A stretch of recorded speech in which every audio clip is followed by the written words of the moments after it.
Darkness Radio, Saturday and Sunday nights 9 till midnight on 100.3 K-Talk. Well, good evening and welcome back to the show. This is the final hour of Darkness on the Edge of Town Paranormal Radio Show this week. Right now, I want to go back to our phones. We're bringing back a gentleman. Unfortunately, these interviews go too fast when we have a good time. Our guest is returning to the darkness here. Dr. Stephen Rorke has experience as a professor instructing Masters of Science courses at the university level. He has an undergraduate, graduate, and doctoral degrees and has lectured on developmental psychology, cognition, theoretical and applied physics, and EVP, electronic voice phenomena, as a subset of ITC, instrumental transcommunication. Dr. Rorke's most recent studies include the application of information theory, persuasion theory, and certain aspects of psychology in the paranormal. Dr. Rorke proposes best evidence standards in paranormal research and leads the way with his conclusive investigation of the enduring Spiricom mystery. Dr. Rorke has advocated for nearly a decade that the role of science should be to investigate the unexplained, not explain the uninvestigated. It's great to have you back on. We were just talking to skeptic from Skeptical Inquirer magazine, Ben Radford, and we were just discussing the fact that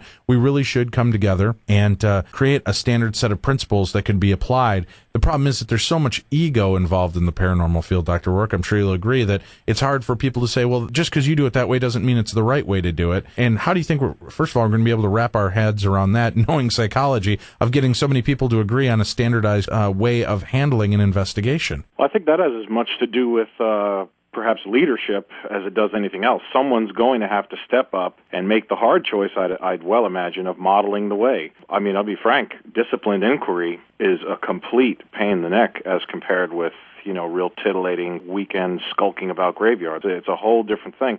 The rigorous data and results you get from real disciplined inquiry, it stands the test of time. It's worthy. It contributes to the literature of what you're studying. To me, the payoff, it's a no-brainer. But again, you're right. It's going to be tough to pull that together. I'm generally perceived, I imagine, as a skunk at the picnic. Not only am I saying Spiricom was not the voice of a dead guy named Mueller, but I'm also saying, hey, we ought to propose best evidence standards and corroborative measures, for audio ITC evidence gathering and investigation. So I'm very unpopular on all fronts, but it's not a popularity contest, thankfully. It's an interest of mine, and so I really attempt to advance these interests, the very ones you're talking about. I didn't hear what the skeptic had to say, but it certainly sounds like coming together and bringing what the skeptics might have in the way of knowledge of discipline inquiry, bring what they have to the table, bring the empirical data and evidence to the table that the paranormal enthusiasts have, and, something could actually come out of this. That's what we were just discussing, as I said, if everybody can lay down the egos at the door, we can pull a We Are the World here and get everybody in and stop worrying about the combative nature, because I think that it's a misunderstanding on both sides of the fence. There are bully skeptics just like there are bully believers who don't make any real... what's the word I'm looking for? Contributions, yeah. Advancements and contributions. Mm-hmm. It's just, it doesn't happen because it just doesn't happen. And there's nothing you're going to say that's going to change my mind. And, well, it does happen because I've seen it. Yeah, well, you're nuts. And what doctorate do you have to know that you saw what you saw? And there's nothing that's going to ever come out of those. It's sitting down, and I agree, science-wise, we have to, as a group, sit down, make a leadership package that says this is the way it should be done. There should be thorough investigation up front of the location. Now, I mean, we're in situations, though, too, when we get into a paranormal investigation, I know as a father, if somebody calls me right now and says, Dave, we need help. My daughter is being terrorized at night. There's a man in black that's showing up in his room or in her room and scaring her and morphing and changing shapes. We're not going to spend the next 2 weeks researching the location and researching the history of the house. We're not going to research the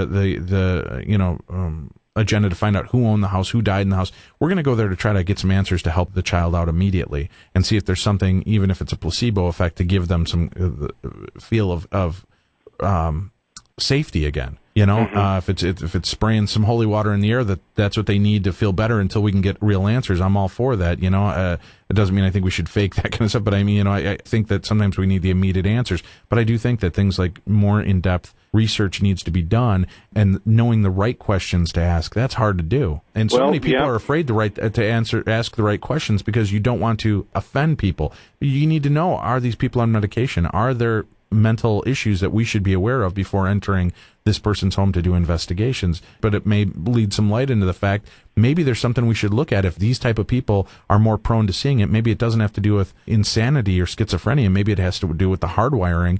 And is this something that maybe is allowing them to see into this dimension? Or environmental factors and the like, sure. And this is why all this has to be brought to bear upon an investigation. This business about questions and people being uncomfortable with certain questions.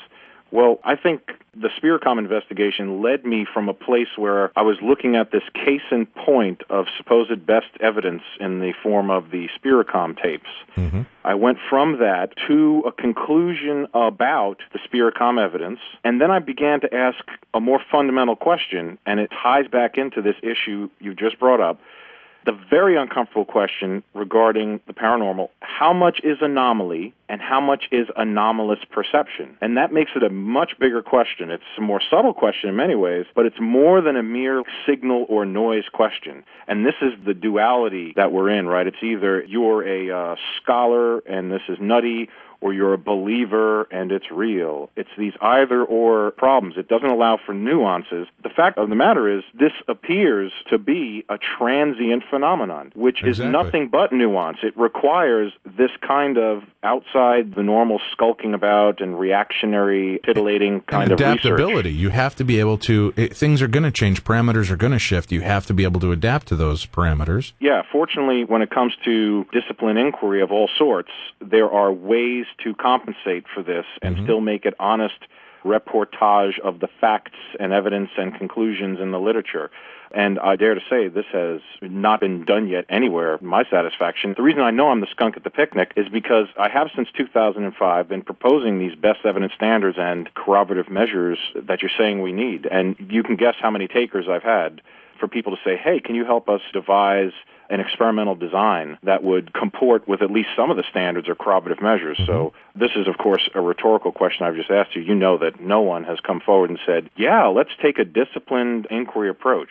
It hasn't happened yet. Well, I'd love to do that. Now, we were just talking with Ben, maybe coming together with you, Ben Radford, Dr. Michael Shermer, some of the more well-known and more what's the word I'm looking for here again? Late at night, my mind starts to melt down, but looking for people that are open-minded to the possibilities of this instead of cynical skeptics who there's nothing we're going to ever say or do, and Jesus Christ himself could walk in this room and they're never going to accept that fact.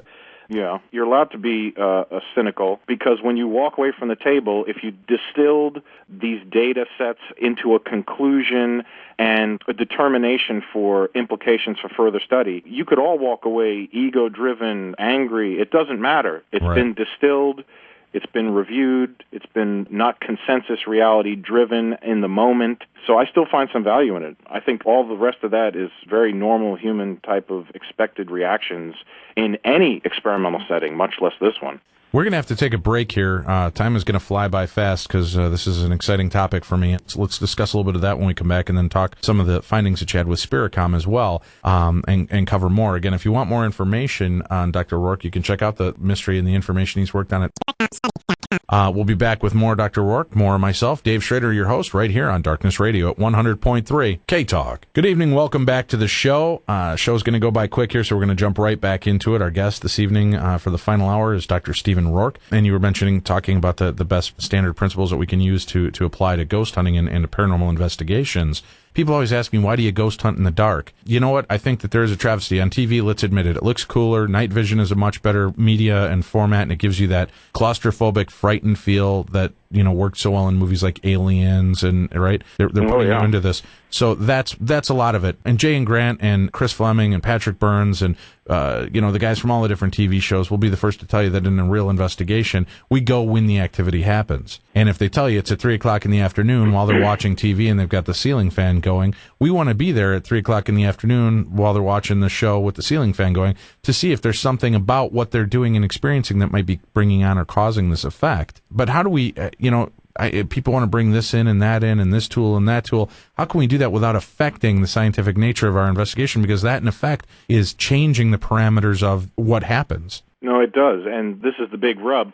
the suggestion I made in a document on people could actually just Google Rorke, R-O-R-K-E, Best Evidence Standards, and this PDF document will come up. First, I had given a rationale for why we should start small. What you're proposing in the form of going into a house with all of these variables is extremely problematic, and you need to take baby steps. You can't just jump into that and think you're going to have any sort of the standard rigorous controls that an experimental design would have. So you start small. As everyone knows, I cut my teeth on this Spiricom story. It was considered by many to be the most convincing ITC work ever done. Even if many didn't personally believe that, it was certainly perpetuated in the paranormal community mind. Well, it's definitely one of the most well-documented cases. Well, now that's true. There's certainly plenty of documentation. And so there's kind of an if-then statement that needs to precede these best evidence standards the way I've proposed them, and so I'll lay those out.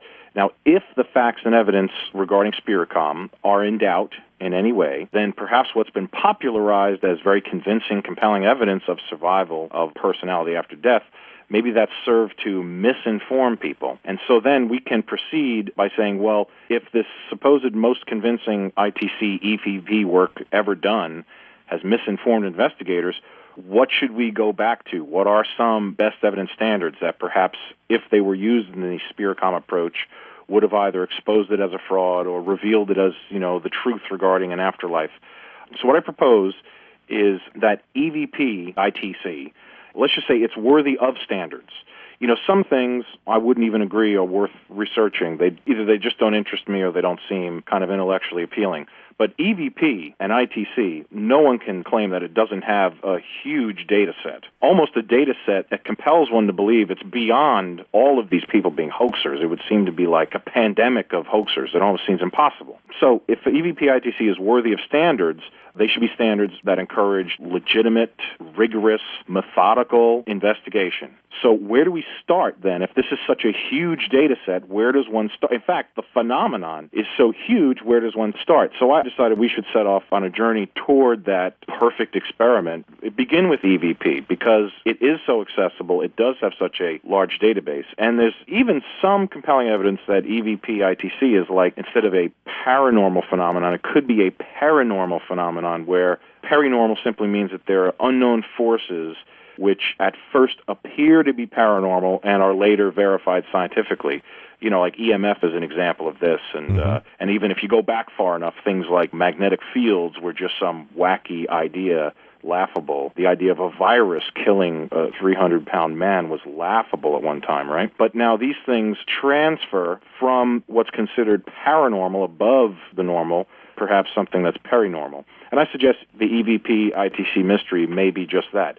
So if I've convinced folks, this is a lot of if statements, if I've convinced folks that EVP ITC is the place to start, I would then convince folks to begin with EVP specifically. It's an easier data set to get your hands around than all this video ITC data. Okay, so then if you agree that it requires serious academic attention and this scientific approach, and you agree that EVP is particularly well-suited to a standards-based practice approach, and everyone were agreeable to that, we would all have to agree that it's worthy of researching because it's particularly well-suited for consideration as paranormal. And here's why I think that. EVP, for example, is not generally subject to the three conditions most often mistaken as, quote-unquote, the paranormal. And the first being sleep paralysis, like the excellent work of Dr. Susan Blackmore. There's no doubt that this has a tie into the UFO phenomenon, the abduction phenomenon, I should say, specifically, and people believing this. There's also the issue of associated hypnagogic hallucinations. So this is when people are in this dream state, right? And then there's subsequent sensed presence involved usually. This is like the sensed presence term is a catch-all for what's called aberrant somatosensory, like the belief you feel something looking at you, touching you, this kind of thing. Now, it's clear EVP's got nothing to do with those three conditions most often mistaken as paranormal, right? Well, as a matter of fact, what I always find interesting is when I go out on investigations with groups of people, and when I say investigations, I don't mean into people's homes or business. I mean into large-scale places like the Queen Mary or the where it's a fun environment and we're there to do it more exploratory than we are scientific. In so many places where people quote unquote sense or feel things, I get no interaction. It's in rooms when I don't have any kind of headache. I don't feel any buzz. I don't feel like I'm being looked at. There's none of that presence, but that's when I usually get the most activity with audio recordings, which to me is kind of a strange position. But I never claimed to be sensitive to begin with. But as I try to collect in places where people feel there's something going on, I can, maybe count on one hand, maybe only a couple fingers worth of how many times I've actually caught a piece of evidence that would even get close to piquing my interest. But in places where, I don't expect anything, I'm constantly amazed by the stuff that comes through for me. Well, see, now this is why these explorations can be full of surprises, but those surprises, unless they emerge as a pattern, are ultimately meaningless beyond like anecdotal tale. And this is why the proposal that I'm laying out here is really intended to be tactical, not strategic. And the reason for that is that if adopted, it would address the immediate concerns of methodological flaws, right? Right. So if we can do that and just get people involved in at least thinking about their own thinking while they're doing an investigation, we could then discuss later the evidence in light of things like the verbal transformation effect, apophenia, auditory, pareidolia, this kind of... Go back. What's the verbal transformation effect? It's essentially when a listener of something is prone to experiencing illusory changes in repeated words. And this could occur when someone listens to a clip of undiscernible speech, just repeated over and over again, like people might listen to an EVP sample 100 times and then they slam the gavel down until they all finally agree on hearing it. But in the process of doing that, they've ultimately influenced each other as to what the evidence might have reflected as far as a verbal utterance.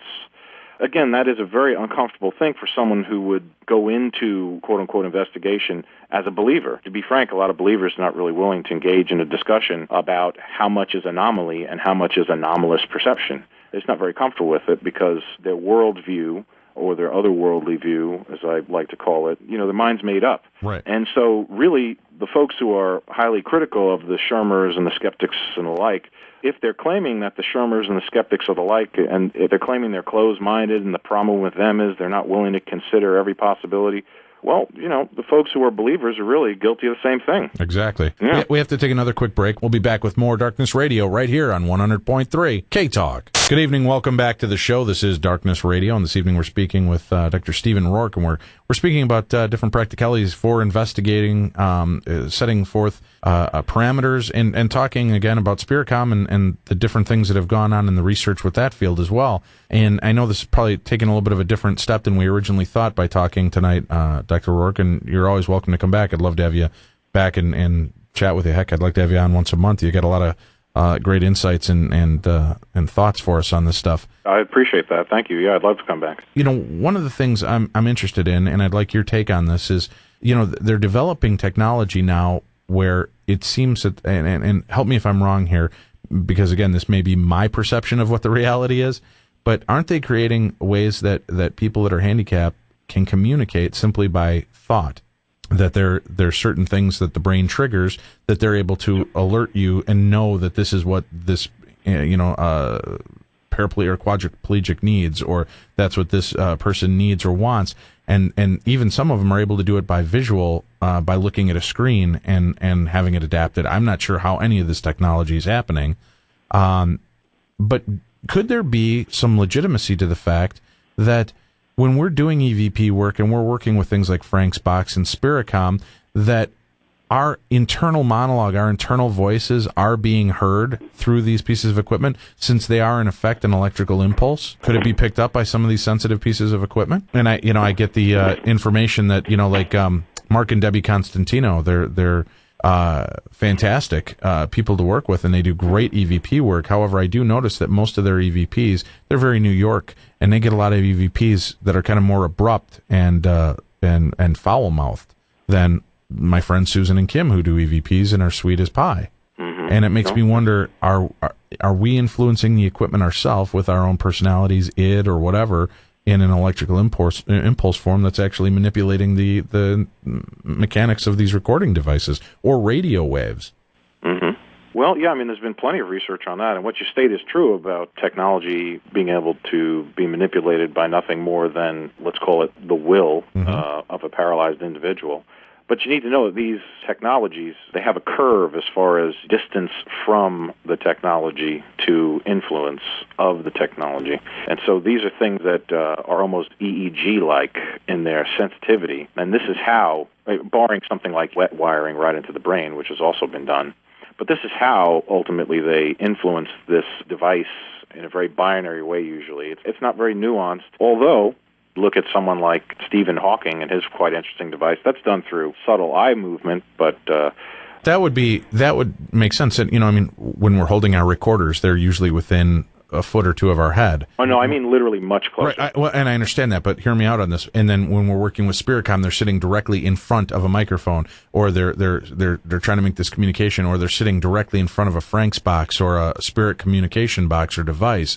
That may be why the signal is so much more weak, and we only hear fleeting words or thoughts. And that may also extend to why everybody gets the get out EVPs. Because we all expect get out. We all expect, you know, I love you from moms or this or that. And if we've already got that supplanted into our thoughts and we're processing this and we're that close, our brains aren't wired to these things and we're not able to do it. And that may be why some EVPs are more distant or foggy or crackly, and some may even come through in what appears to be our voices. Well, interesting. Yeah, I mean, I hadn't out of hand ever discarded the notion of anomalous brain function somehow influencing the technology. It certainly is, in many ways, more plausible than the spirits of the dead speaking on these devices. So, right.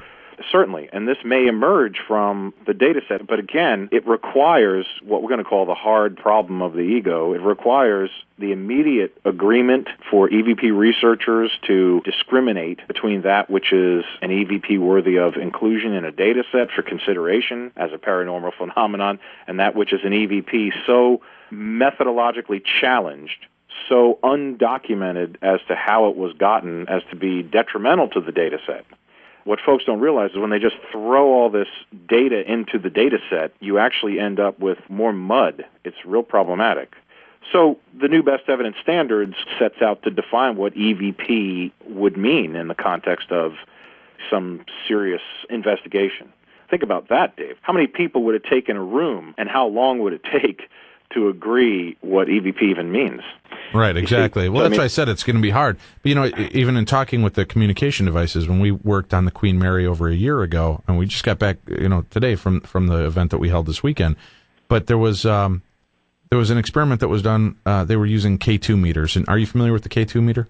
Oh, yeah. Okay, there's 3 K2 meters independent of one another laying on the floor, good 6 to 7 inches apart from each other. They're answering in unison to the quote-unquote spirit of the little girl in the pool area at the Queen Mary. Questions that were asked, only in the affirmative. So, you know, do you like ice cream? Blink, blink, blink, blink. Do you like chocolate? Vanilla? Strawberry? Blink, blink, blink, blink. Okay, you said you like vanilla? Oh, I'm sorry, you like strawberry? Blink, blink, blink, blink. All 3 would respond, and they would pose questions over and over in different ways to try to make sure that it would always respond to the same thing. Now, what I thought was interesting, you know, because I do know that there are car remotes and car starters and even cell phones that can influence the K2 meter. And if somebody figured this out and they're sitting in their pocket and they've got their hand out and they're a little bit far enough away, they could be clicking buttons without anybody noticing, just playing a game for all these people. However, it happened over 3 different groups, so that means somebody else in each group had a car remote, and each one was in on the idea of doing this, which extends a crazy conspiracy theory. But then the other interesting point is you have 20 to 30 people standing in a circle focused on 3 electronic devices. And now here's the kicker. I walked in and I said, well, that's interesting. And I said, well, Jackie, if you're so good at manipulating these, can you just light up the one in the middle? Thinking I'm going to catch the guy with the remote, and only the one in the middle lit up. Well, how about the one on the right? Only the one on the right lit up. What about the one on the left? Only the one on the left lit up. To which I stood back and went, whoa, what the hell's going on here? This is an interesting twist. But now I'm telling which ones to light up, and I have 25 to 30 people staring, focused, wanting that to light up. And that's a lot of energy, and we all have our own electromagnetic fields around us. Are we influenced? I mean, to me, that's a perfect example of, are we influencing? Are we becoming the tainting cell in an investigation? That is the kind of question that needs to be asked while investigating. The fact you're even willing to consider car alarms and some prosaic explanation is extremely healthy. as you know, and it will only help the investigation itself. Those kind of results, I have no idea. They are extremely anomalous, and this is why there's something to the something. You know, to just say it's all nonsense is really throw the baby away with the bathwater. This business of coming back to agreeing to terms, right, to create some sort of a gold standard about, well, if we're going to agree that EVP is the easiest to research and we're going to agree that it ought to be researched, what is an EVP? I'm going to reiterate this. It's been in many of my papers posted on Spiricom for years. I consider EVP collectively to describe anomalously recorded sounds approximating vocal utterances as perceived by the listener. It doesn't have bias in the definition as the key. And if we can agree to a non-biased definition, we can actually go forward with some sort of a gold standard, because the Shermers and other skeptics and the like, they're very intellectually rigorous, and people may condemn them as closed-minded, but they're not so much closed-minded as they are focused upon a certain type of inquiry that's very disciplined. Mm-hmm. And so if we were to agree on, let's say, that definition, we would throw away other weirdo sounds that are interesting. We would throw away anything that doesn't necessarily approximate a vocal utterance. Then we go to like a rating scale, almost like what Rowdive had set up, or Rowdive had set up as a standard for EVP rating by classes. Right, and then we also have to, you know, did it have any kind of direct correlation to anything we had actually asked? Oh, yeah. Oh, no, there's that. There's the contextual issue. Those are all peripheral corroborative measures, absolutely. But this issue of having these clear EVPs, I think, is really important, because, again, I made the argument that throwing everything in the data set has only served to muddy it. Guys like Rowdive, as much as he advanced the field or cause or certainly interest in EVP, as much as he advanced it, he took it back as well with this concept of polyglot, this issue of grammatical rules being just abandoned when he was able to mash together multiple languages perhaps being expressed in a single 3-second clip. This just served to muddy everything. Right. And so if we could agree what even clarity means, you know, like as in free from obscurity, a signal approximating vocal utterances in stark contrast to the near silence of the recording. If we had these delimiting factors, I think we'd really be able to go ahead with looking at the best in a data set as opposed to the totality of the data set, along with hoaxes, frauds, nonsense, noises, which are all in the data set, unfortunately. But there's a ton of good ones that I think should be distilled by agreement before the fact.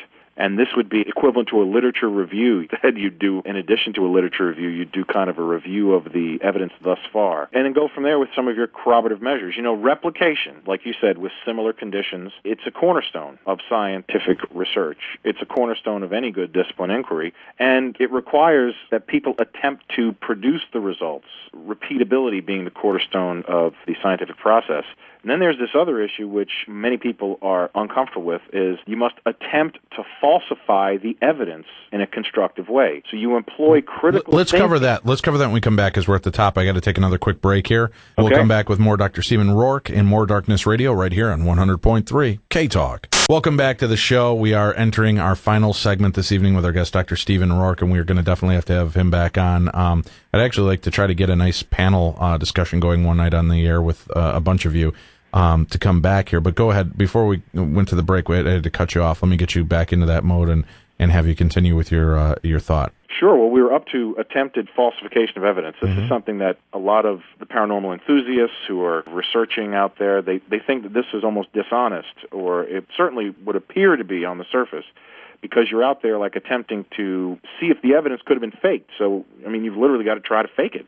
Right. And actually, you know, I mentioned earlier, I do a ghost hunting class, and one of the first things I always teach people is, in order to know what you're getting, you have to create false positives. I suggest dangle a cigarette out of your mouth, take a couple pictures, see what it looks like to see smoke on there, go out in the cold and breathe in front of there, so that you can easily and more recognizably look at these things and recognize them when it comes up again later. And the same with EVPs. When we do a baseline, we'll stand in a circle, and I'll say, "Hi, this is Dave. Get out." "Hi, this is Dave. Get out." And I have everybody do a whisper version, so that way we can kind of hear how our voices change. And also do some experimenting with, I can stand in one end of the room and speak in this voice, but in front of a room of 200 people, I can go like this. And in a quiet room, everybody can still hear me. Or they hear enough that they can use pareidolia, and suddenly, "I love Elvis Presley." Sounds like somebody passed me the parsley. and then they start hearing their EVPs, which is what twists things around. So I'm all for trying to get false positives. I think that's a very important part. And I don't think it's cheating at all. Well, of course, we're talking, the perception, and we began the conversation with convincing others that this would be a good thing. You can see on the surface the resistance to convincing someone that they need to attempt to falsify evidence. Well, as long as you're not trying to present that evidence then as true paranormal activity. Well, yeah, it's a difference, isn't it? Right, yeah. Definitely. There's police officers do that all the time. They shoot barrels with a gun to prove that this is the bullet, and in fact, the gun that came, that killed this person and created this pattern on the bullet, and they do these things. Yeah, so we need like a ballistic standard. I think that whole baseline issue of the voices and the changes, that's brilliant. So if one were to employ this critical thinking that we're discussing to ask and experiment with a single guiding question, could this evidence have been faked? So the key is to do that properly, exclude those falsification of evidence possibilities, and really, only the truly anomalous would remain. Now, there's other things like obviously all participants accounted for, and et cetera, et cetera. Right, and I mentioned that too. Points. Upon review, when you're doing this, it amazes me how many paranormal teams have their evidence review team and their investigative team. And they'll have evidence review team weren't even out on that investigation, and they're reviewing audio, and then they hear something, and okay, we got an EVP, and then they present that as evidence without clearing everybody on the team. This is what we hear. Does anybody remember saying anything like this? Does anybody remember doing this? And not having every team member accounted for when you're reviewing the evidence, to me, is insane. No, you're right, and a more contemplative approach is really the better one. Now, I've got this whole issue of a psychobiological explanation for the creation of the belief in the paranormal and the paranormal ethos. I'm not going to try to jam that in a few minutes we have remaining. Well, let me ask you this then, so that people can get a feel for this, that I'm not just talking to Stephen Rorke, the skeptic, who, thinks that, until science proves this, there's nothing. Have you heard things and experienced things in investigations or working in the EVP and audio files that make you stand back and go, wow, there is something here?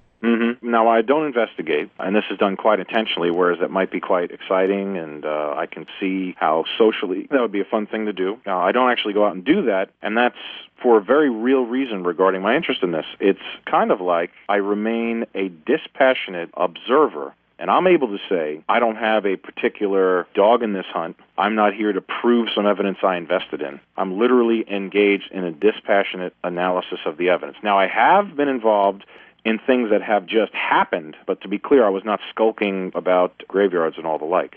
So some very interesting anomalous things have happened to me, which continued to pique my interest. Some phone calls with Brian Jones, for example, which were documented on other paranormal shows. In fact, I was on this other paranormal show once, and while Brian was on the show with us... There's other paranormal shows? Yeah, well, and Brian was on the phone with us, so it was a bit of like a panel thing like you're discussing, and I lost signal. The hosts were able to document this by way of a disconnected call confirmed through the phone company, and so they essentially had themselves and Brian on the phone, and the same voice that kept popping in on this conversation, completely audible, the same voice was present whether everyone was in on the call or not everyone was in on the call. And it happened, right in the middle of the show. And the show only occurred because during a conversation with Brian, he was receiving these messages of the impending importance of a certain date. I believe it was October 9th. He's getting these creepy, wispy voices kept popping in saying, October 9th is the night. And really creepy, dude. I mean, I'm not kidding you. And my listeners are going to be chomping at the bit here. What show, so they can go hear this audio? Ghostly Talk. All right, great. Yeah, we're friends with Scotty and Doug. Go check out Ghostly Talk, and they're on Sunday nights too. They do their show, but go check it out. And is there a date that they can go back and pull up and hear this audio? I have to get you that. I kind of forget when that all happened. I'm thinking it was. No. Actually, no. What am I thinking? They had a special show on October 9th of 2007. Thinking something may happen in response to these, messages of impending importance regarding October 9th. And nothing real groundbreaking in world news even happened that date. So, who knows what October 9th, this thing might have been referring to. If it was anything beyond, tricksterism, or perhaps a more plausible explanation, these phones that we use, cell phones, they're digital, not analog, and they chop apart the signal and send it in tiny packets. And these packets are actually not your voice. That would be analog. These packets brackets are actually reproduced approximations of literally your phonemes, and phonemes are the little parts of words that construct language. Right, like the Exactly, and they've got a catalog. For example, the phone companies that use this digital system, which is virtually all of them, they have this incredibly huge catalog of every possible vocal utterance. Now, this catalog is triggered by what's coming through the microphone. So if I'm rolling down the window, the phone company does not have a noise for rolling down my window. What they do have are human phoneme sounds. And these sounds, when mashed together, can, again, approximate human speech because they're designed exactly to do that. Now, when folks go hear the evidence, or perhaps we can repost some of the Brian Jones calls, the clips from the And calls. I'm getting some questions from the chat room. Who is Brian Jones, and can you let them know who that is? Brian Jones runs the website. He's a bit of an innovator when it comes to designing devices. The reason you haven't heard of him is because he hasn't charged old ladies $250 an hour like Chris Moon might have.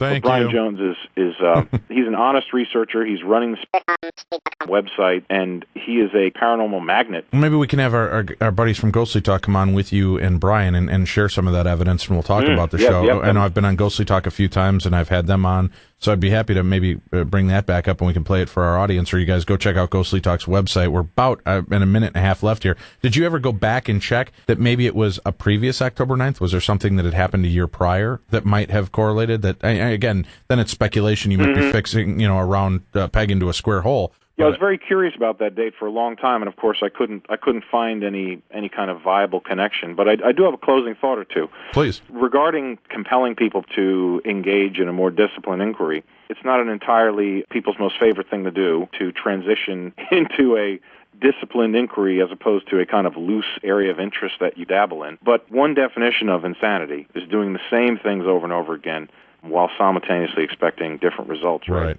So if we take the crazy out of EVP ITC research, we might just be able to persuade someone in academia that the role of science should be to investigate the unexplained and not explain the uninvestigated. And on the last point, people should visit that website that Brian and I put together. I appreciate that. We will talk to you again soon here, sir. Thank you very much. And give them the website real quick. All right, it's www. All right, thank you very much. Thank you all for tuning in. We'll be back again with you next week with a brand new show. This is Darkness on the Edge of Town Paranormal Radio every Sunday night, 10 p.m. till 2 a.m. We'll be back with you again next week right here on 100.3 K-Talk.